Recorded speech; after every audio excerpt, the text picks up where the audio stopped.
नमस्कार दोस्तों, मैं अनुराग कुमार आपका स्वागत करता हूं आपके अपने चैनल वेक्टर एजुकेटर पर।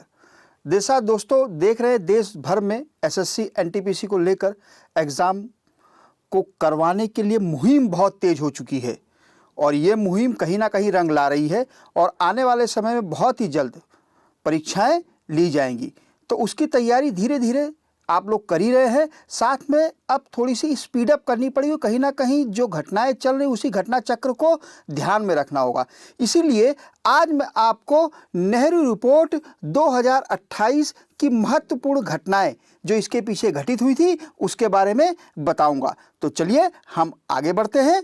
देखिए, नेहरू रिपोर्ट हमको ज्ञात हो कि साइमन कमीशन के विरोध एवं बहिष्कार के पूर्व 1925 में भारत के सचिव लॉर्ड बर्कनहेड ने कांग्रेस के नेताओं को चुनौती दे दी।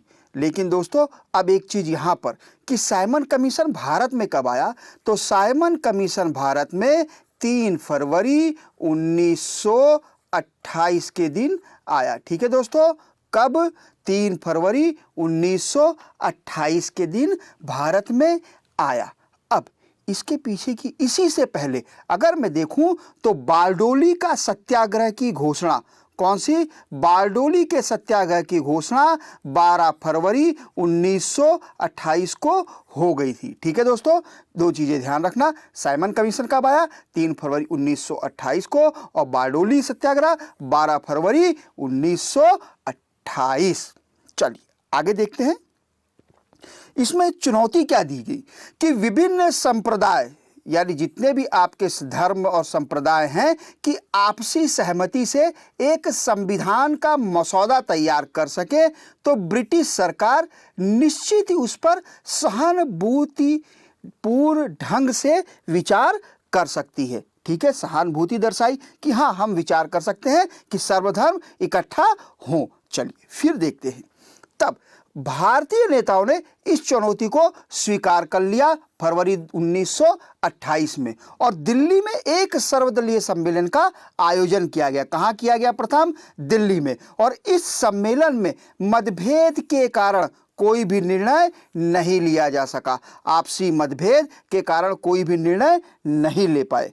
फिर आगे अगला सम्मेलन 19 मई को बंबई में हुआ। ठीक है दोस्तों, ध्यान रखना, कहां हुआ? बंबई में। यहां पंडित मोतीलाल नेहरू की अध्यक्षता में भारतीय संविधान के मसौदे को तैयार करने के लिए एक 8 सदस्यीय समिति की नियुक्ति की गई। इसकी अध्यक्षता को किसने की? मोतीलाल नेहरू ने। इसमें अली इमाम, Subhash Chandra Bose, MS any, Mangal Singh, Shoaib Qureshi, GI प्रधान और तेज बहादुर सप्रू थे।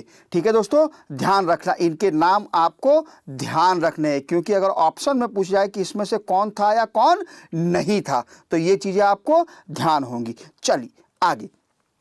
इस समिति ने अगस्त 1928 में प्रस्तावित संविधान का प्रारूप प्रस्तुत किया और इस प्रारूप को ही नेहरू रिपोर्ट कहकर संबोधित किया गया। ठीक है दोस्तों, नेहरू रिपोर्ट कहा गया। अब यह रिपोर्टों के बीच में क्या हुआ था, ये पूरी जानकारी मैं आपके, यह सारी रिपोर्ट बड़ी कठिनाई और आशंकाओं के बीच में बनी थी। ठीक है, लगभग हर प्रश्न पर ही समझौता करना मुश्किल हो जाता था।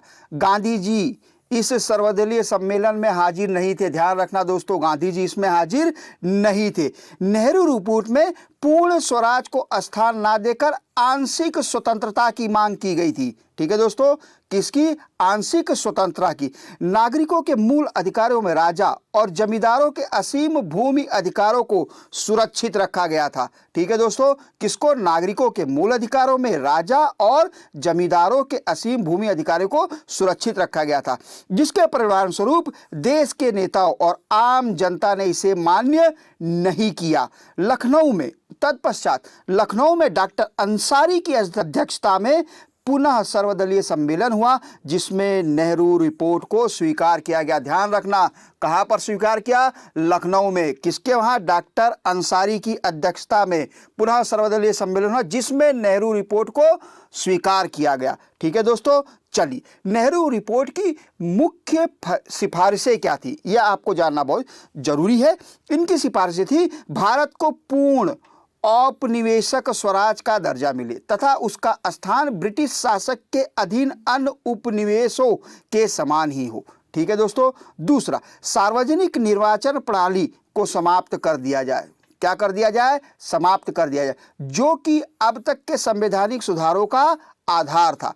इसके स्थान पर संयुक्त निर्वाचन पद्धति की व्यवस्था हो तथा केंद्र एवं उन राज्यों में जहां मुसलमान अल्पसंख्यक हों उनके हितों की रक्षा के लिए कुछ स्थानों पर आरक्षित कर दिया जाए, लेकिन यह व्यवस्था उन प्रांतों में लागू ना की जाए जहां मुस्लिम बहुमूल्य हो, जैसे कि पंजाब और बंगाल में। ठीक है दोस्तों। नेक्स्ट, भाषीय आधार पर प्रांतों का गठन किया जाए। ठीक है दोस्तों, भाषा के आधार पर प्रांतों का गठन किया जाए। फिर संघ बनाने की स्वतंत्रता तथा वयस्क मताधिकार जैसी मांगे इसमें शामिल थी। केंद्र तथा राज्यों में उत्तरदायी सरकार की स्थापना की जाए। ठीक है दोस्तों। अगले देखते हैं, केंद्र में भारतीय संसद या व्यवस्था के 2 सदन होने चाहिए। ठीक है दोस्तों, जैसा कि अभी है राज्यसभा और लोकसभा। निम्न सदन हाउस ऑफ रिप्रेजेंटेटिव कहलाएगा और जिसकी सदस्य संख्या 500 होगी। ठीक है दोस्तों, कितनी होगी? 500। तो अभी हाल में कितनी है? 552। ठीक है दोस्तों, ध्यान रखना। इसके सदस्यों का निर्वाचन वयस्क मताधिकार द्वारा प्रत्यक्ष चुनाव पद्धति से होना चाहिए। ठीक है दोस्तों। अब अगला क्या था? उच्च सदन, सीनेट, जिसे हम राज्य सभा कहते हैं, की संख्या 200 होनी चाहिए और इसके सदस्यों का निर्वाचन परोक्ष पद्धति से प्रांतीय व्यवस्थापकों द्वारा किया जाना चाहिए।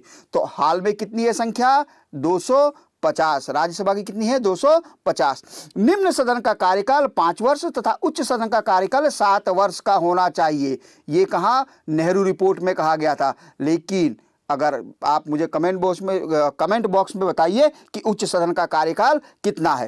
केंद्र सरकार का प्रमुख गवर्नर जनरल हो जिसकी नियुक्ति ब्रिटिश सरकार के द्वारा की जाए। गवर्नर जनरल केंद्रीय कार्यकारिणी परिषद की सलाह पर कार्य करेगा। किसकी सलाह पर? केंद्र कार्यकारिणी परिषद की सलाह पर कार्य करेगा, जो कि केंद्र व्यवस्थापिका के प्रति उत्तरदायी होगी।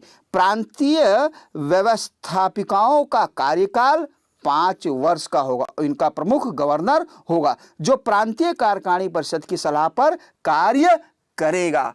तो ये क्या थी? नेहरू रिपोर्ट में कुछ सिफारिशें थी। ठीक है दोस्तों, अगर आपको हमारा ये वीडियो पसंद आता है तो इसे लाइक कीजिए, ज़्यादा से ज़्यादा शेयर कीजिए और हम अभी तक अगर आपने हमारे चैनल को सब्सक्राइब नहीं किया है तो उसे सब्सक्राइब कीजिए और ज़्यादा से ज़्यादा शेयर कीजिए। धन्यवाद, नमस्कार, जय हिंद।